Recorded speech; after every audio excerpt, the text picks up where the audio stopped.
This, he thinks, will act as a warning to the wanderer's soul, and give it to understand that if it will persist in coming into his family, it must settle down there and give up its flighty ways.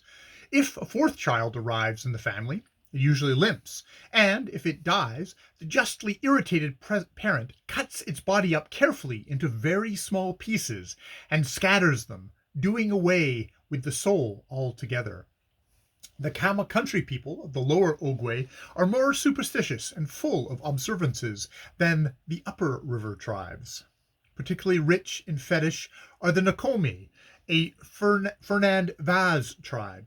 I once saw a funeral where they had been called in to do the honors, and Monsieur Jacot told me of an almost precisely similar occurrence that he had met with in one of his many evangelizing expeditions from Lambere. I will give his version because of his very superior knowledge of the language. He was staying in a Fan town where one of the chiefs had just died. The other chief, there were usually two in a Fan town, decided that his deceased confrere should have due honor paid him and resolved to do things handsomely.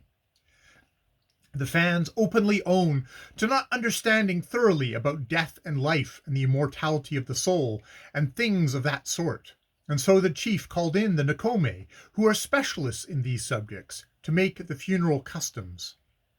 Monsieur de Jacot said the chief made a speech to the effect that the Fans did not know about these things, but their neighbors, the Nakome, were well known to be versed in them and the proper things to do, so he had called them in to pay honor to the dead chief. Then the Nakome started and carried on their weird, complicated death dance.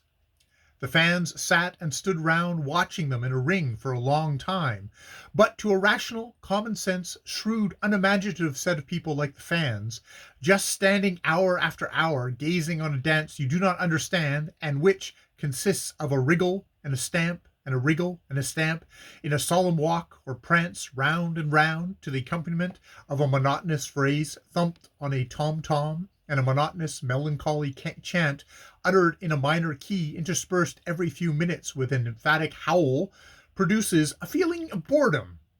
Therefore, the Fans softly stole away and went to bed, which disgusted the Nakome, and there was a row. In the dance, I saw the same thing happened. Only when the Nakome saw the audience getting thin, they complained and said that they were doing this dance in the honor of the Fans' chief, in a neighborly way, and the very least the Fans could do, as they couldn't dance themselves, was to sit still and admire people who could. The Fan chief in my village quite saw it, and went and had the Fans who had gone home early turned up, and made them come and see the performance some more.